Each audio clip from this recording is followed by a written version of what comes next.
There's the YouTube video, make that go away.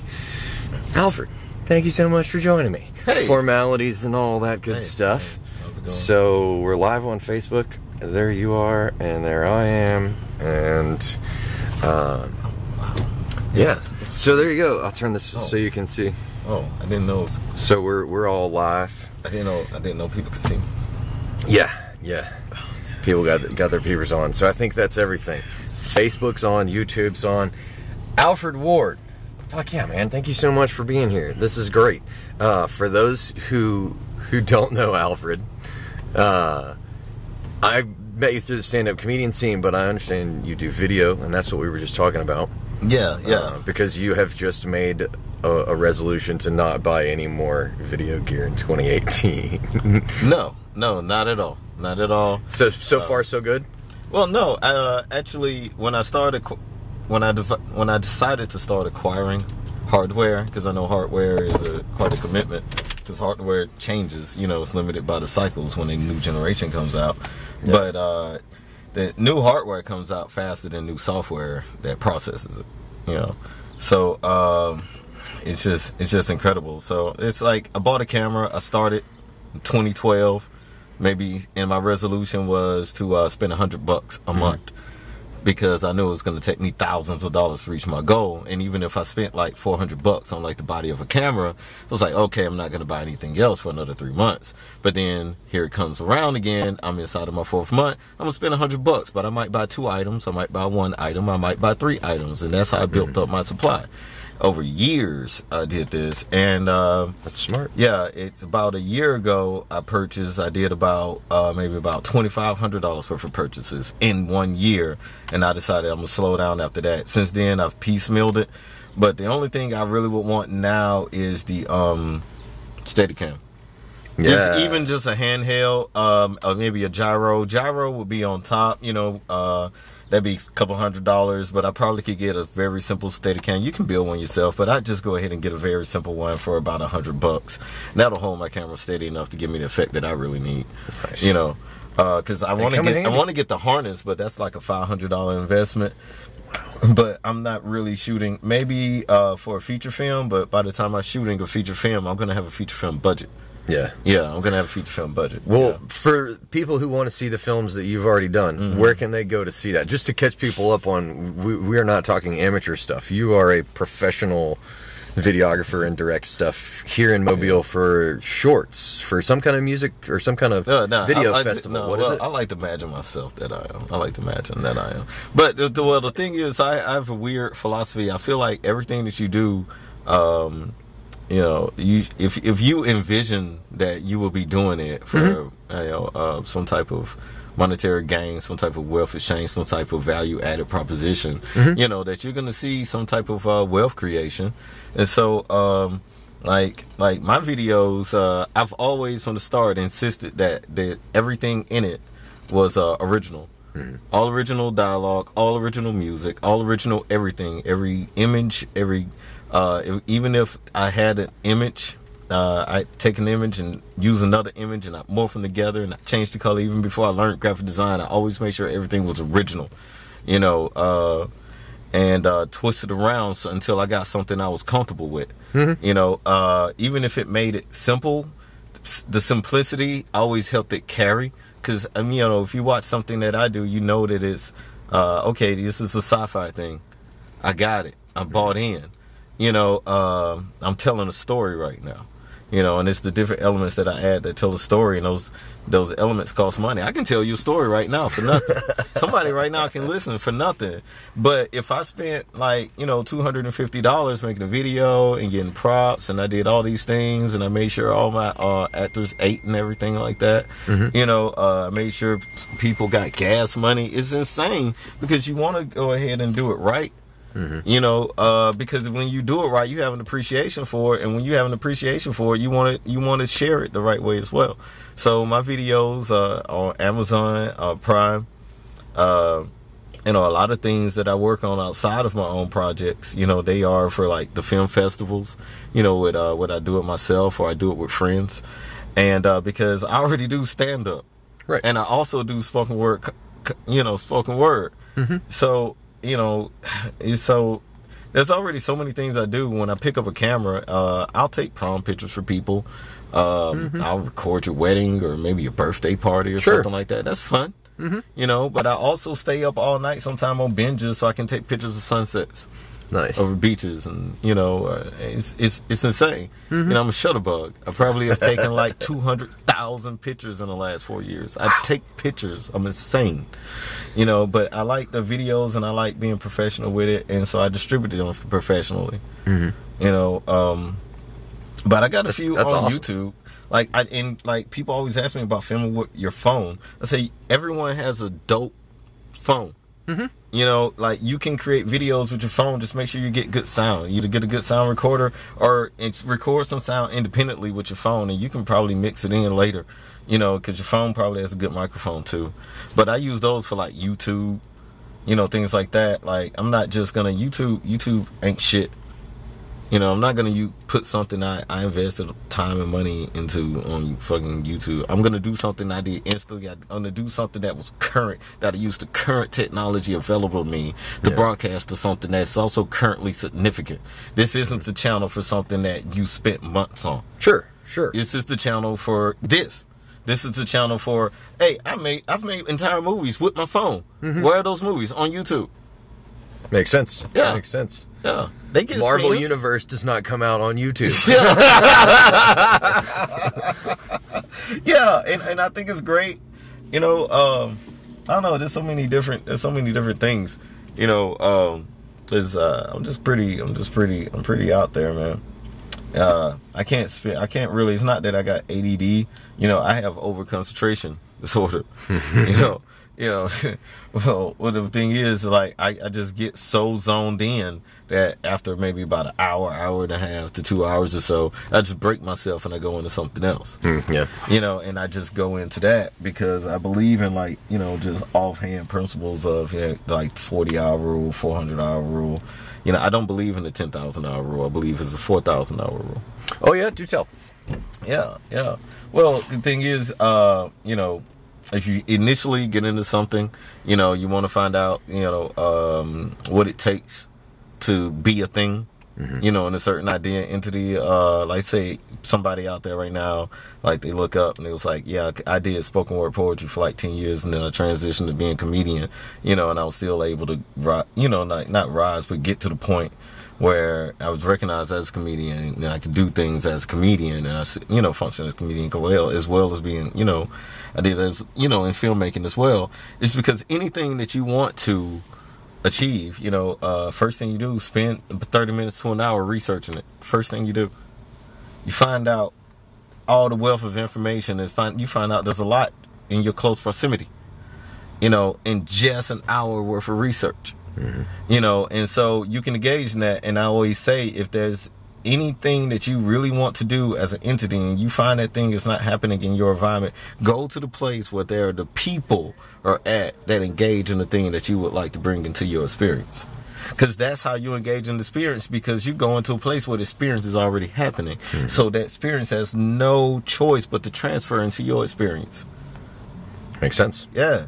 So you acquire that experience, And that's what this fucking experience is. And, people just sit there thinking that experience is always going to come to them. No, it's not.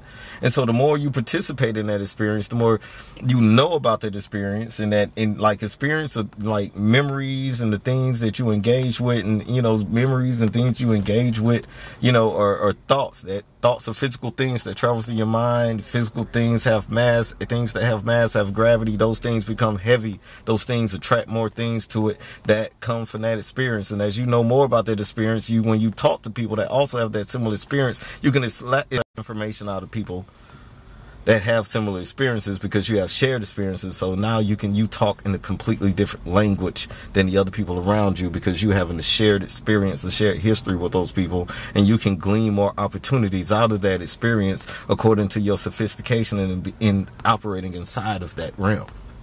So yeah, if you want to make something happen in your life, you get out there and you fucking start doing it. You start doing it. No matter how bad you are at doing it, you're eventually going to get better because you continuously engage in it. And so you continuously thrust yourself into it until you get better. It's going to take sacrifice. It's going to take a hell of a lot of sacrifice. But guess what? You're not promised unlimited time. So, if you really want to fucking do something, you're going to fucking do it. So, that shit's retarded to me, dude. I used the R word. Oh, man. The R word. Yeah, I did. Man, yeah, I forgot what we were talking about. We started talking about movies and shit, dude. It's okay. I keep seeing my phone doing funny things. Nah, check on, see if we're still alive on Facebook since you got your phone with you. Well, if you don't mind. I can take a peek at it if you can. But, I don't use Facebook that often, except for to like post things that I hope offend people. Hey, like serious, I'm quoted in the press that's saying that my only goal as a comedian is to come up with material that offends every single type of person on earth. Like every religion, every race, every sexual orientation, everyone. I want to come up with a joke that offends every single person individually and hopefully collectively. All of them if I could come up with one joke that offends everyone on earth, my God, I'd be a legend. I mean, people would talk about me like I was the fucking devil or some shit. Like for the rest of life. Like, remember that time he all made us laugh at ourselves? He all made us hate ourselves. I'm like, shit, dude. That shit. Yeah, so... Yeah, I think that's great about the 4,000 hour thing. Just to go back to that thing. Yeah. Oh, that's my bad. I stopped at the 1 hour. Right. Yeah, because it's 1 hour. But if you want to be a beginner, it's just you get to 40. It's just like training. You train for a simple job. Yeah, they're gonna train you about 40 hours. That's 1 week, and then you're out there on the floor on a very simple job. But they say that you're not gonna be really proficient at your job for about 400 hours, right? And that's probably about what's that? About a quarter of a year if you're working a 40-hour-year job. About 2,000 work hours inside of a 40-hour year. It's some bull crap like that. So much math, Alfred. However, it takes you a couple years until they continuously recoup your entire investment. My thing is about like kind of soft skills, labor. It takes about 4,000 hours. People try to equate that to 10,000 hours inside of other realms, but my thing that gets me about it is you're missing all of the hidden hours, right? That those same people that came up with the 4,000 hour principle are thinking about what you're thinking about, but why did they come up with the 4,000 principle? You can't 10 because you're prepping an hour for work. Yeah. And you're driving an hour into work. Mm-hmm. You're decompressing an hour if you commute out. Right? Well, I'm saying there's so many hidden things and all the hours you spend at home. So even if you do comedy, you're not just doing the 5 minutes you had on stage. By the time that you use that joke, but the time that you spent writing that joke, the experience that helped inspire that joke, because you're now also participating in getting the thing. So now it's in your mind when you go out there. You're not that you're looking for jokes. You're conscious of jokes now. So all of those hours add into it. So your 10,000 hour, it doesn't mean that you got 10,000 hours on stage and stage time. I think that's ridiculous. You think so? Yeah, I do. Absolutely do. That's okay. Yeah, because 10,000 hours of at time just on stage. Just on stage. Yeah. I understand. I come at it from a martial arts standpoint. I know some musicians, like from playing an instrument standpoint. So the concept of massive amounts of rote, just repetition. And I like the phrase. But I like musicians even more because that's built into that. It's because your practice is it. Right. And the thing is with comedy, we practice a lot, but we practice in our heads. But there's some people that say you can't get the same. It's a different kind of practice. It is, but does it not still count? I say it does, and I got an argument with a rhetorical studies teacher. Yeah, I think it does count in its own regard, but especially when you do seek out the venue in which you express it inside of another form, you take it into fruition. That does count. So that makes all the practice and everything you went into it like. When I bought my first camera... Well, does it weigh out the same? That's my question. When I bought my first camera, I waited 1 year. 1 year before I put out a video with it. I decided to take pictures and only practice for an entire year before I made my first short film with it. So I'm curious about the weight of the work we can do in our own heads versus the work we can do in front of an audience. Because it's not exactly the same. No. But how similar is it? Do they count the same minute for minute in practice value? Or do you see one as more valuable than the other? Or what are the ways they're differently valuable? No. Well, I'm saying no as in, you definitely, as I always say, I leave with no so often. But you definitely, well, the thing is, they are different. Just spit it out. They're different. They are. However, right. But they can be the same yeah. in that or how they you can, just like an actor delivering a Broadway play, deliver what you envision yourself delivering, irregardless, or if that's the right word to use, regardless of what the crowd does. Yeah. You can still go through the exact motions you envisioned making yourself do. Well, and this is self as audience. So you can be both the rhetor and the rhetorician and the audience all at the same time. Well, that's if you're envisioning yourself in the third person. I think that's what happens a lot. People envision themselves as in they're thinking about how others will perceive them instead of envisioning themselves actually concentrating on what they decided to present. Because when I created something to present to people, there's no particular audience that I'm imagining when I'm creating that material. So when I present this material to people, the audience in front of me does not concern me. Because you as your own audience. Well, yes. It's always a constant. Well, this is what was created. I used to be nervous when I got on stage, and I was talking to a good friend of mine, Terry, years ago. This is like 99 or something like that. And about getting on stage and performing in front of people. And he said, just one of those ingenious things. He said to me, what are you nervous about?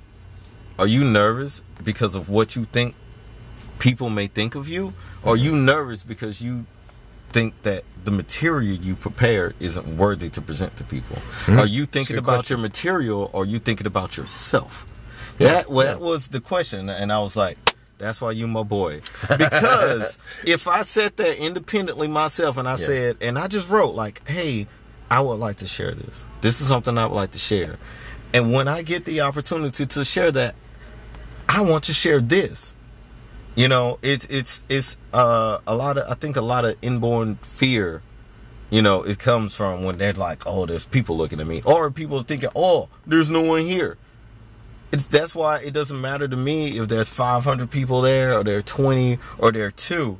99% of the time you get the same me. Yeah. Because I came to deliver this. So, sometimes, I've done shows. Like, because I've been, like, my first open mic was here downtown in Mobile in 2003, the first one I helped organize and I put on and everything.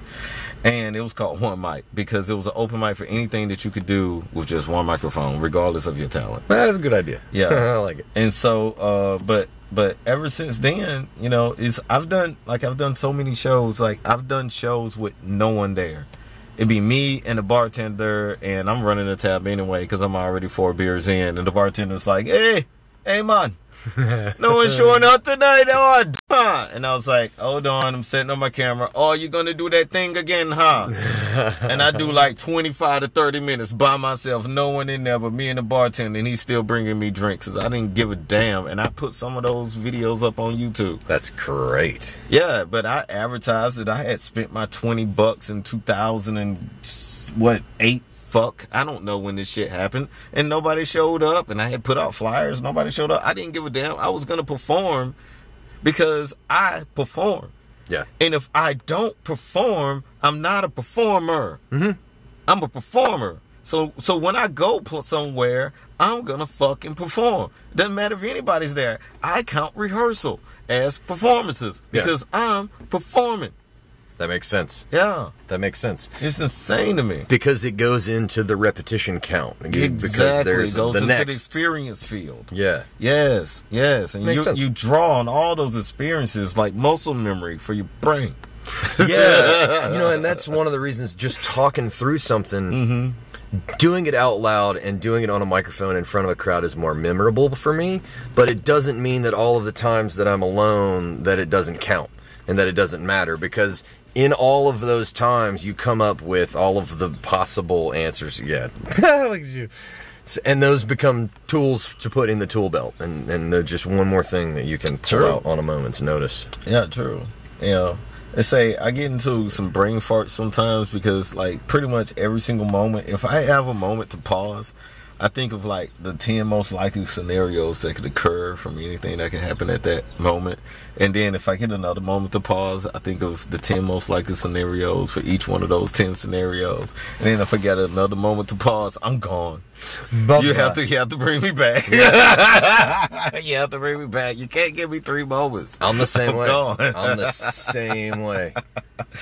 And you know, and then after maybe about 15 minutes of that, I'm like, okay, I've researched enough stocks. I'm gonna go write poetry now. 90 minutes later, oh yeah, is it time for comedy yet? Shit. Well, I'm gonna edit this film later. We haven't plugged any of that stuff yet. So the open mic, I know you do Smokin' Word at the Tinderbox on Thursdays.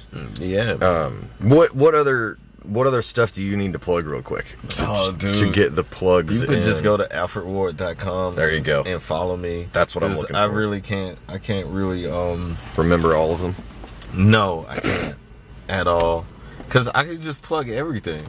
I go to everything, dude. I go to every comedy show. I go to every poetry show. I even go to every fucking hip-hop show, but I probably only end up at a hip-hop show every other month. But I hit the rounds over the course of a year. People look up and I'm like, oh shit, I went to 14 hip-hop shows. People like, what? I was like, the average person went to 0. So, but I'm just like, I even look up, I go to like 6 punk shows a year. I'm like, how does that happen? You know, because you got to. 2 dubstep. 1 rave. Yeah, still raving. Yeah, I don't know. They still do that around here? Well, I consider all parties raves now, because people used to dance and then people used to mosh pit, and now people just do a bunch of drugs and bump into each other.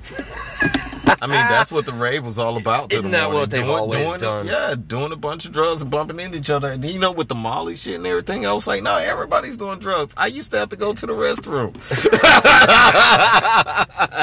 I was like, I like the future. Now why bother? There's too long a line to do your drugs in the bathroom. Just do them in public. I'm just saying, you know what I'm saying? If you got a problem, you can just ask your constable for something. Yeah, they will hook you up. Yeah. After they bust those guys they don't like in the parking lot. I mean, you know, it's Alabama. It's Alabama. Right. Just, you know, you got to get to them before the mice eat all the weed. Wow, where's... You know, that was the time when Alabama was considered the West. Yeah, I know. That's when my family got here. Yeah. Demopolis, anyway. Or Midwest. Demo. Demopolis. Demo. That's right. It always reminded me of democracy. And I always figured that probably wasn't any there.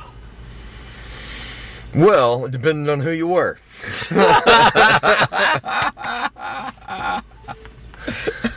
Yeah. Just, yeah, it's dirt roads. Small town Alabama. Oh, man. That's exactly what you think it is. Damn. It's just like rural town everywhere you go. Yeah, they're small. Everything about them. my great-grandma was from Selma. Really? Yeah, and I went to a family reunion in Selma once. It was cool. Yeah? Yeah, I got a lot of family in, like, Selma and, like, Bruton, places like that. And, like, people I don't know. People you don't know. Not really. They're awesome, though, I'm certain. But, you know, she told me, like, they used to eat dirt. She was like, that's sweet dirt.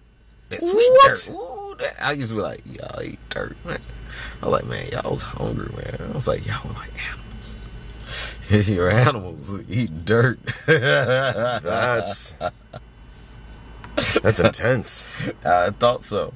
No, that's you know. But she told me one of the funniest jokes I ever heard in my life.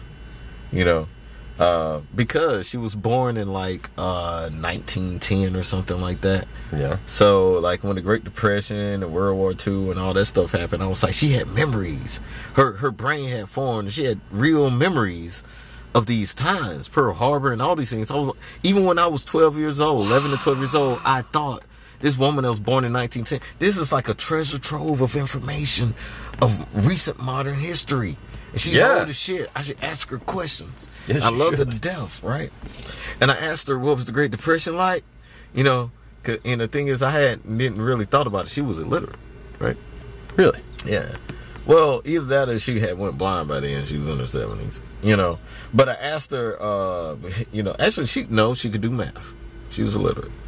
But, I mean, she was born in 1910, dude. She didn't need it. All she did was work and count her money. But asked her what the Great Depression was like, and she said, baby, you know, back then in Selma, in the 20s or so, it was all depressed. We ain't know there was no Great Depression until the white folks came and told us. They came in and said, yeah, y'all know it's a Great Depression. We said, baby, it's always been like this. Never changed. I said, whoa. I was 12 years old, and I was like, she is funny. That was a joke. That was a joke. I was like, you know, I was like, well, if y'all were eating dirt before and you're eating dirt now, nothing changed. Nothing changed. Nothing changed. Oh my God, man. So I don't know the Wi-Fi password for the Merry Widow. I don't know if you do. No. But I can't get on there to share it. So whoever that one viewer is that's watching right now, if you know what the Wi-Fi password to Merry Widow is, let us know. Because I would love to share this video on my other page. But otherwise, that's all right. But there's your plug. That's where we're at. We're at the Merry Widow for open mic tonight. Yeah. And there's something going on down the street that I would love to plug if you know what that is. No idea. No idea, but there's something going on. It's a live art exhibit that is featuring live models, and they are also representing some form of interpretation of the artwork being displayed alongside them. Nice. So it was pretty awesome. Yeah, the colors, like the representation. You know, is it like a mirror of the art? Some people did, but usually it's, you know, some type of interpretation. So it's a unique perspective on the art, and it's great to have that unique perspective because them as being models as opposed to the more 2D art. It has already a perspective, yes. Fuck you yeah. know, so it's a perspective within. It's very meta, and the models are quite attractive. That You never know. hurts. That never It's hurts. great. Well, the thing is, there's so much symmetry in art, but in people we have symmetry, but we're also all asymmetric. There's always the asymmetry. Yes, and that adds to me. To be honest with you, that's what makes it weird for me. But that is what adds the beauty.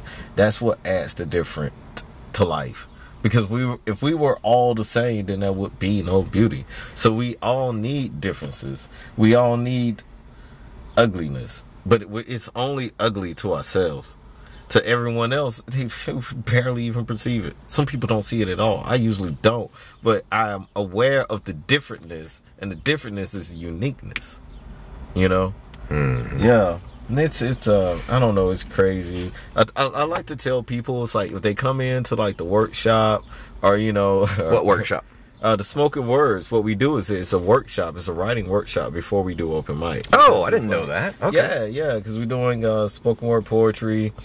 You know, but right now we're just doing inspiration exercises. We may get into like forms and like styles and everything like that sometime later on. I was thinking of maybe a short story maybe even before that. I thought that was a great idea. Yeah, but we have to probably increase the writing time from 15 minutes to like 30 minutes so people can at least get a start on it. Yeah, I see. but we could do that. We could do that because it'd be different. And plus, that would give us enough time for everybody to share what they started. Like, my God, some people might write 4 pages in 30 minutes. Yeah. And so we would definitely Good on them. Yeah, we would definitely need to go ahead and just do that, have it just set. We start early, knock it out, and then we can all share what we've done. And then what we do is after we finish sharing, then we have open mic. So if you got anything new, anything else, anything old you want to rehearse, we go ahead and we do it. Then round robin, we don't let our mic get cold because it's smoking words. Because where there's smoke, there's fire. All right, got to keep the ember. Yeah. So why would you let the mic get cold? Nope. All right, boom. Next. Who's next? Because I could do it, and I could do it all night. Mm-hmm. Like, seriously, I could just get up there on the microphone and probably just stay there for like 2 hours and be fine. I could. I don't think anybody would want to see it. Nah, I could do it. I know you could. Yeah, I could. Well, it'd be different. It'd be different. Like, sometimes I tell myself, I'm like, okay, I know that I can engage a crowd of people for 30 minutes. Mm-hmm. I know I can do that. It's weird to know that I can engage a crowd of people for about 90 minutes. Mm-hmm. And, but I have to remember, I'm doing comedy. They're supposed to laugh. They expect to laugh. Mm-hmm. I can engage a crowd, and I can have a crowd, and I know I can be engaging with them, and they'll be quiet, but I'm like, oh shit, they're not laughing. Yeah. Like, hold on. Because the thing is, with poetry, you can do all that. I like it. And I bring a little bit. I probably bring a lot of that to my comedy, because in spoken word, we can laugh, mm-hmm. we can cry, we can dance, we can shout, we can scream, we can do. They're monologues. We can do damn near anything. And so, even though when I'm doing stand up and I'm joking, I'm doing maybe, instead of doing just 25% jokes, because I'm a jokester anyway, right? Instead of just doing 25% jokes, I just ratchet jokes up to about 75%. And the other 25% is just my feel of my banter, because I'm going to say some dumbass, like, that's almost relevant, but he does still sound like he's high. It's like, that is fairly significant, but he does sound like he's on some type of drug cocktail right now.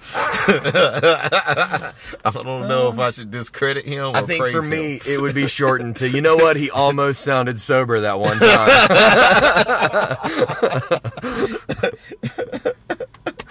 That's great.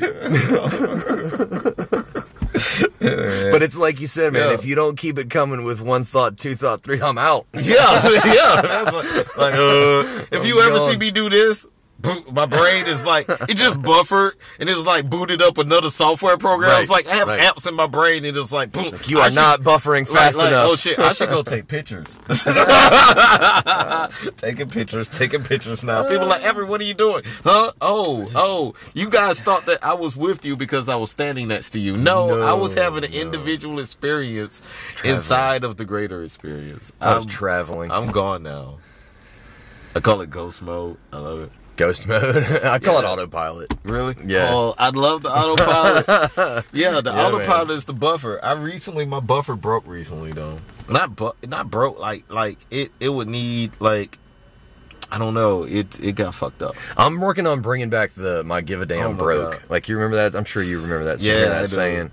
I'm trying to get back to that one because it used to be I ran out of fucks to give, but that's kind of harsh, and so I've been practicing clean when I can.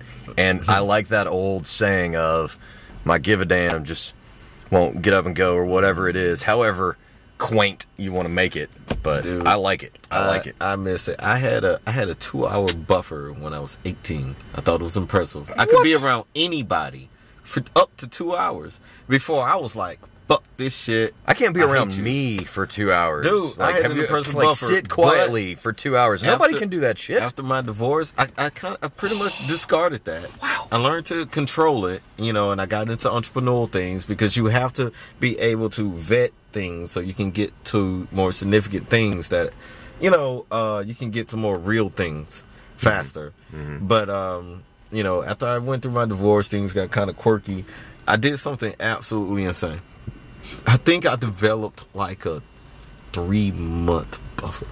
I mean, and in a 3-month buffer, it's just like there's so many things. Like if somebody talked to me about anything, I wouldn't say anything significant. It was like, hey man, comedy. I'd be like, yeah, comedy, Blind Mule, Wednesdays, Saturdays, Pensacola, Tuesdays, Fridays, Thursdays, There's this other place on Mondays, occasionally mixed mic Tuesdays, Thursdays. Like, I had prepared statements. It's like I was a politician because I work with politicians. I had prepared statements. Just for reading the so copy. many things. And just as soon as they come up, I always give people a prepared statement. And that was the buffer. As long as I mentally was using a script when I interact with other people, it lessened the significance of those interactions. Yeah. And my buffer was so fucking huge, and my buffer was still big because I write poetry and short stories and novels and scripts. I could throw you a poem from 12 years ago, like 2 lines, and I'm like, you're still in my buffer. Yeah. Just stretch it out. Stretch it out. But this year, I just got to the point where it was like, I got to the point where it was just irrelevant. It was just irrelevant because what it was doing was masking how I felt in the here and now. I was masking how I felt in the here and now, I could still get things done, but what I was doing was not getting to the heart of the matter. Yeah. And I'm only benefiting from things that I do get into the heart of the matter. Like, I'm benefiting from selling my labor. That's what I do at a part-time job, selling physical labor. I listen to like 18th century capitalistic philosophers. That is the selling of my labor. The selling of my labor will gain me less revenue than the selling of my mind, ideas, and my thoughts and my patterns or things like that. True.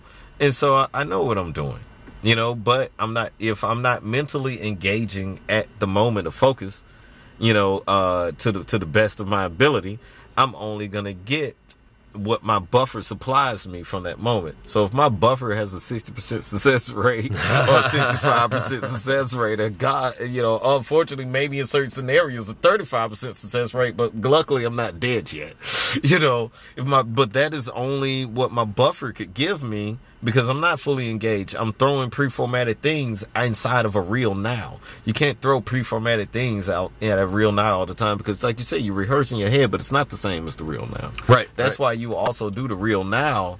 And that's why if you bring the things that you buffered into the real now, like on stage, now you get to engage them, But, if you're doing that in personal interactions constantly, I believe lessens the experience.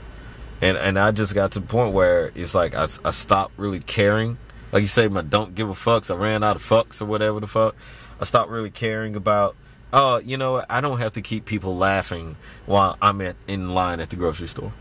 Right. I could turn around to somebody and be like, hey, dude, just like, yeah, that stuff you talking about. Yeah, I don't want to talk about that.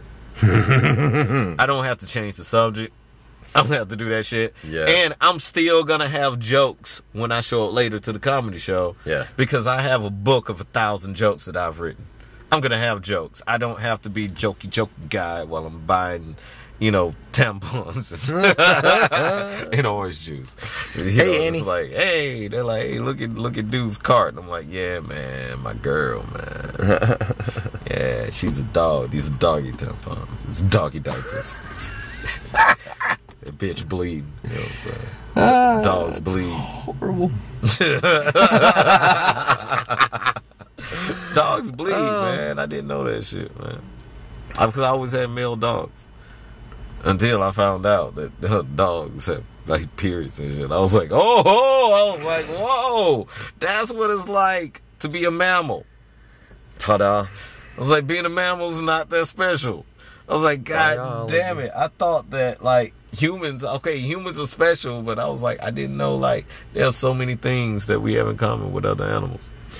Like everything? Yes, everything. What is, some of the best neuroscientists say the only thing we do better than the rest of nature is what we were talking about earlier, is abstract. Mm-hmm. We can abstract beyond 3 orders of self. We talked about that before. Yeah. Robert Sapolsky is the guy that I refer to on it. But like, I can imagine what it's like to be you, imagining what it's like to be somebody else, imagining what it's like to be somebody else. And throughout the animal kingdom, we're the only thing that can abstract to greater than the third order. Well, yeah, I like that because that goes into like the theorems with like chess and how many many moves ahead someone can envision. Yeah, how many games can you play at the same time? Exactly. That's like, look, how much can you hold? That's a massive amount of data to keep track of. It is. It's impressive. And that's why I wrote a joke about my buffer having like 97 gagillion trillion bytes of data in it, and it still crashed. Because it was holding all of, I was still like, went how AlphaGo. big it was like, I still fucked up. It was like you had 3 months of conversation for 1,000 different people, and I still crashed. Because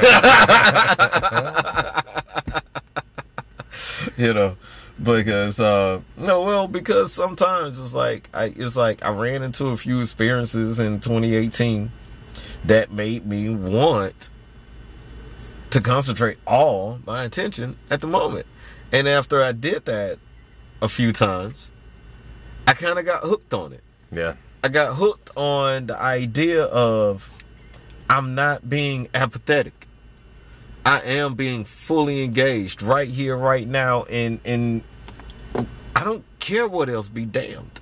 Because not being fully engaged in what you're doing is caring about the other things that might occur. Like, no, I am doing this right here, right now, and that is it. That is it. Yeah. Until I am done. And then I'm going to go participate with other people, my friends, other entities, because these people I know can give me insight, because we're all the same, but we're all different, and these people can give me insight into the experience. They don't even have to have seen my experience, but we're all, let's say if I walk outside, we're all at the same comedy show, and I do my thing, and people outside, you didn't see me go on stage. I go outside, we start talking, you had performed, I didn't see you go on stage. Mm-hmm. But when we come outside, our experience on the evening is still relevant to each other. Even though we didn't perceive each other's individual experience, that each one of us went into the situation thinking that might be the most significant. Mm-hmm. Well, that's I think that's the disconnect between ego through co-creation and ego through soul creation. So the way that we create memories, if I create a memory outside of your presence versus inside of your presence, you are part or parcel of that memory, whether or not you are focused on making that memory with me or not. And these become the layers and orders of abstraction that we were talking about. Yes. Because that's, and I think this is, tell me if this isn't the point we were making earlier, that all of those perspectives are valuable because each of those people occupies a unique place in space and time. And even though everybody has access to all of that perspective, it's typically filtered through that lens. And until we take the time to look through that lens, we don't get that perspective. But we can gain access to that perspective if we take that time. And that gets into what you were saying about being able to shortcut that 10,000 hours. If you evaluate all the perspectives that that have been engaged around you, you can pull hours from other people's through that co-creation. Is that a nice enough bow for this whole conversation? That counts too. No, it definitely does. Damn. It just kind of clicked in my head how it all dropped in there. But that's exactly what you've been talking about, right? Yeah, participating in the experience counts. Because I remember learning that principle that if you want, for every hour you have in a college class, you want to study like 4 hours per week per that semester hours. So if you have a 4-hour class, you want to study 16 hours a week for that class. If you have a 3-hour class, you want to study 12 hours a week for that class participation. And then it dawned upon me, does the hour in that class also count inside of that? It definitely should.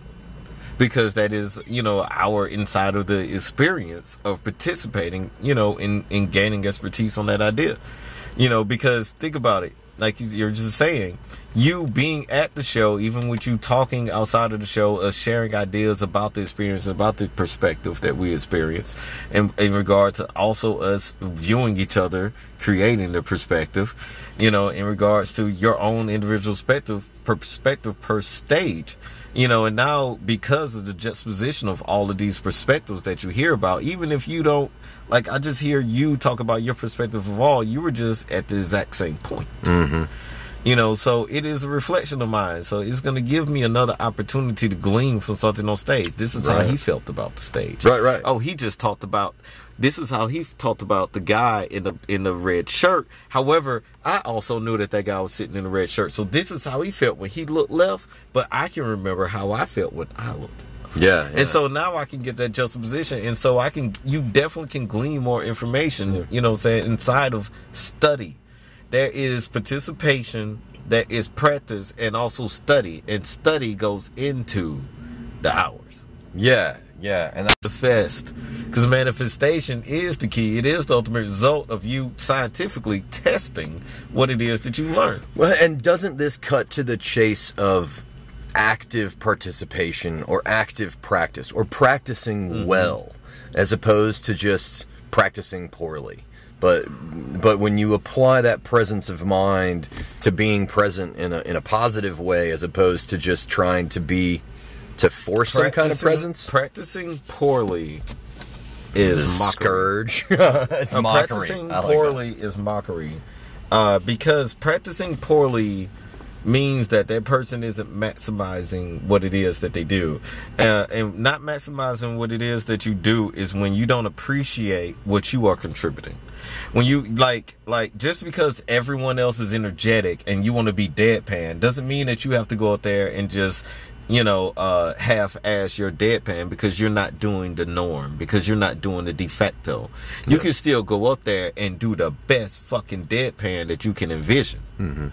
Even if that's not the norm for the room or the crowd or anything, that's what the fuck you want to do. A lot of my shit is deadpan, but I still scream a lot. And when I do deadpan shit, that's it. That's it. I just want to do it. I don't give a fuck if no one laughs. Like right there, that was supposed to be deadpan. Boom. That's it. And if somebody wants to be that guy, do it. You don't have to half-ass it. And I feel like, to be honest with you, this is something that I envision a lot. You're not gonna half-ass around me. Period. No. Just because if you've been half-assing, I'm gonna go before you, and I'm gonna blow the top off the fucking place. Not just because I know I can automatically do that shit, just because I don't want you on my stage. I don't want you anywhere around me.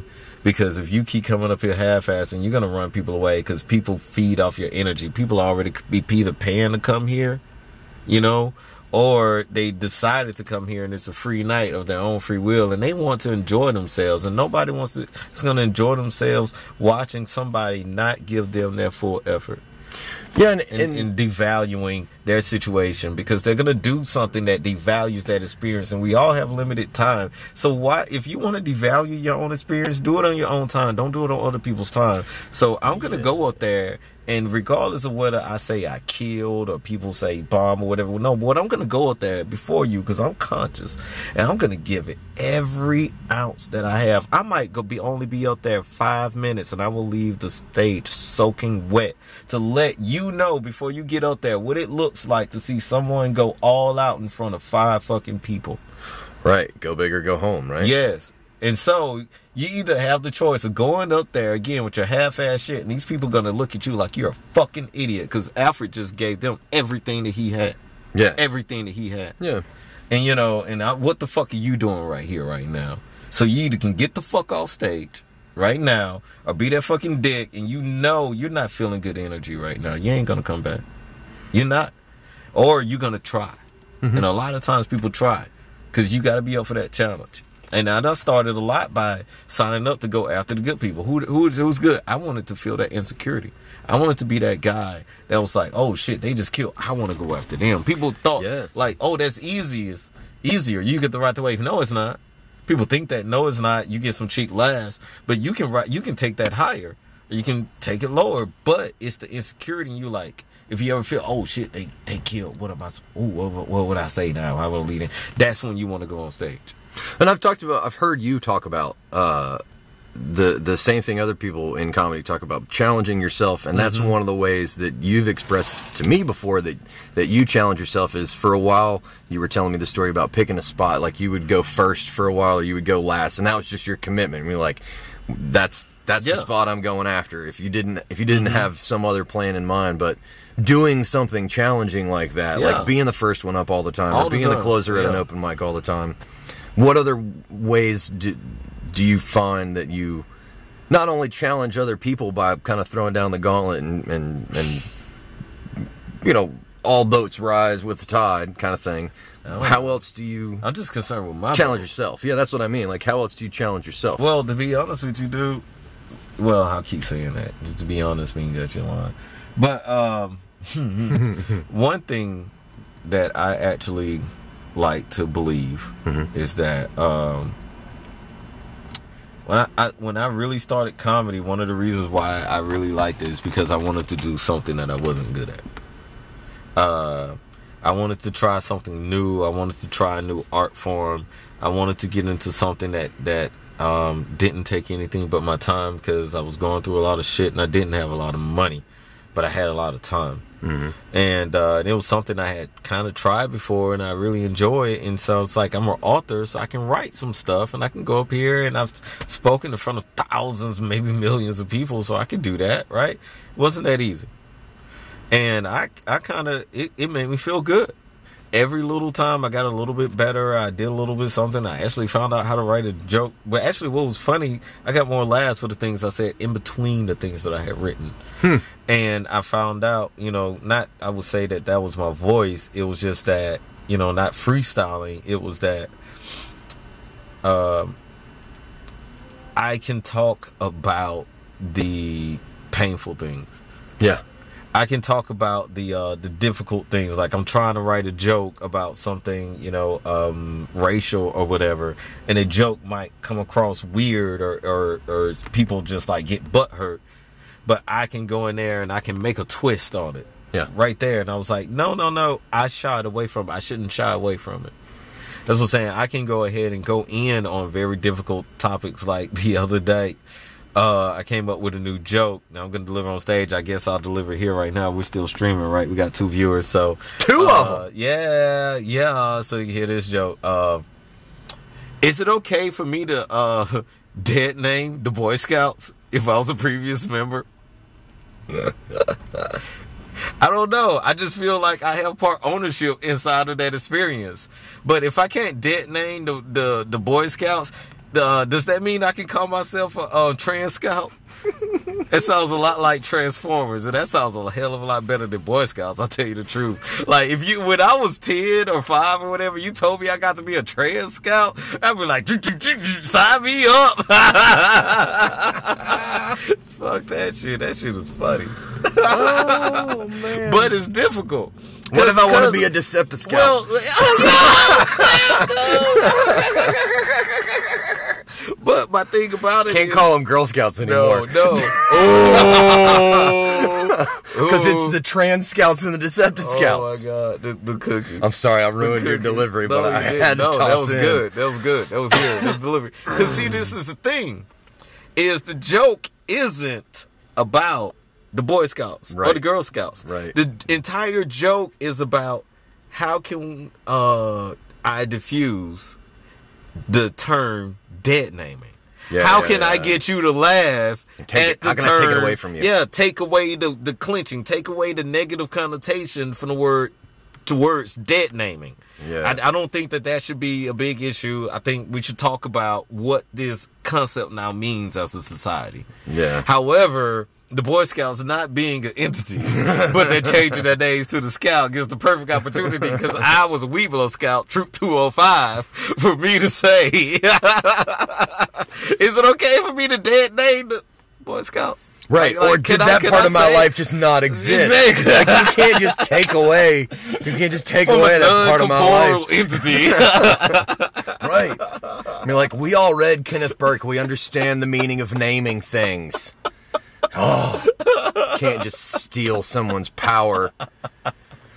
Oh, man. It's going to be a fun bit. Oh, man, that shit is funny, man. Oh, man. Yeah, that shit is hilarious. But, like I say, a lot of people think I like freestyle a lot of this shit. I write like a motherfucker. It's just that I write so much stuff that a lot of times is unrefined when I do bring it to stage, because I haven't had time to rehearse it, because I'm seriously, I write religiously. It's stupid. Like, I fill up, you know, or phones, or I'll post 80, not 80, but I might post to Facebook 30 times a day, but I only make 5 of them public. Yeah. Yeah, it's crazy. I probably have not 1,000, but I probably have over 100 drafts on Twitter. Just draft, save draft, save draft, all day long. And I got my notebook. Oh yeah, I can talk about one thing I've been doing lately. Well, hang on real quick. No, what happens? People who listen to the podcast know. Yeah, we've at 55 minutes. Oh, wow. You should give me cues. I pressed that little button just to keep the YouTube recording, but I didn't want it to cut in the middle of what you were saying. Oh, okay. So you were about to say, right? It's a perfect time to ask that question. Well, actually, one thing I've been doing, filling up notebooks and drafts and Twitter and all that good stuff. Yeah. One thing you've been doing lately. It's I've been looking up like investment portfolios, thinking about this idea of retiring while working, and you know, just having simple and perfect portfolios for low investment, high interest paying dividend stocks. Oh, fun. Yeah, I've been trading Forex for quite some time, you know, currency flipping, and that's pretty cool. I can, you know, talk to people about that. But I might start, now that I'm doing the, you know, poetry workshops, and, you know, I'm enjoying it so much. I'm like, you know what? I might as well share a lot more of the stuff that I'm doing, and I can do that in detailed segments. You know, it's not that, oh, I know all this stuff. I'm just saying that, hey, there's some stuff I know that some people could benefit from. I don't want everybody there. What would I do with 7 billion people? Yeah. Yeah, everybody doesn't. Everybody's not going to be there. No. I think that's why a lot of times people like, oh, hey, man, I missed Thursday. I'm like, I'm thinking to myself, I mean, there's 330-some million people in America. Everyone can't come all the time. Come when you can. I'll see you when you can make it. Everybody can't come at one same time. I'm probably going to miss a night soon. It happens. Yeah. It happens. Yeah. Yeah. Going back, I can't do the day trading thing. I need to get back into that. I can't. But no, I'm not doing day trading either. I think day trading is crazy. But I did try to day trade currency. Was it called swing trading or whatever? Oh, it'll drive you insane. Can't do it. It'll drive you nuts, man. It's like they have a chart for every 5 seconds. It's like this that goes up and down every 5 seconds, and you'll just be looking at it like, am I gonna make $5? I just lost 50. No, I just made 100. I just lost 75. It'll drive you insane, man. I couldn't do it, man. It's disgusting. But I'm actually really good at, hey, that country just had an earthquake. Their currency is probably going to go down for the next at least 6 months. Oh, actually, yeah, I know it is. Yeah, staying ahead of the news. I can ride that wave for about 4 or 5 months straight. And then I'm like, oh, that downturn is slowing down. I'll get out of it. And I'll wait for another act of God that says, hey, Alfred, go get some money. Speaking of going to get some money, we are about to go do that. It's 7 o'clock. It is comedy time. Yeah, it's Sunday night at the Merry Widow. Comedy time. Sign up for the open mic. Wow. Anything you want to send people to or mention before we just alfredward.com. I don't know what happened. Talked about film, talked about poetry song, talked about some finance. I don't know. This was cool. I didn't expect this. This is awesome. I like this, man. Thanks. Yeah, DJI makes most of my gear. I like that company. That's a DJI Osmo. They make the drone that I use and stuff like that. That's why I ended up going with them. Hell yeah. So Merry Widow open mic tonight. I'll be guest hosting. Govna is the guy that handles the Merry Widow comedy thing most of the time. The Gov. And what else? Check out the Blind Mule open mic, the Tinderbox open mic, the Wednesday and Tuesday respectively. Yeah. Smoking Word on Thursday with Alfred Ward at the Tinderbox. Back Porch Comedy in Pensacola. And have I missed anything? Yeah, you go to Gavin Randall. Booyah! What's up, dude? And you go to alfredward.com because that's actually where you can see my films on Amazon. You can see many other projects. I got books. I got like Nice. poetry books, man. AlfredWard.com. Yeah, man. I had once had a guy in Australia use my poetry as part of his PhD thesis. Oh, hell yeah, man. I was like, ooh. That's sweet cred. I was like, why? Why would you do that? Why would you do that? You just made me feel good about myself. That's great. That's great. Yeah, you're gonna use my shit in a publication. Hell yeah. Well, there you have it, Ladles and Jelly Spoons. Thank you so much for joining us, Alfred. Pleasure. And until next time, thank y'all for hanging out by YouTube.